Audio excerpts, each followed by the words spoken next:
El partido de baloncesto. Hoy estoy en un partido de baloncesto. Mi equipo favorito está jugando.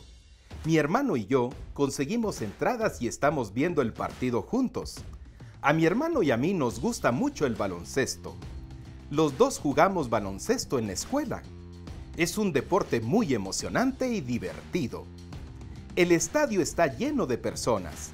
Es un partido muy importante. Si mi equipo favorito gana, podrá ir a la final. Cuando el partido comienza, todas las personas animan a sus equipos. Mi hermano y yo le aplaudimos a nuestro equipo favorito. Los jugadores están en las canchas. Ellos rebotan la pelota y hacen pases para llegar a la canasta del otro equipo. El otro equipo intenta robar la pelota. Los jugadores corren de un lado de la cancha al otro. Todos los jugadores están siguiendo la pelota. Un jugador llega cerca de la canasta y lanza la pelota. La pelota entra en la canasta y el equipo gana puntos. Todas las personas en el estadio aplauden y animan al equipo.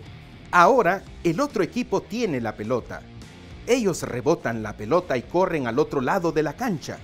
Cuando el jugador del otro equipo se acerca a la canasta, él trata de anotar, pero la pelota rebota y no entra en la canasta. Yo me siento aliviado de que la pelota no entre en la canasta.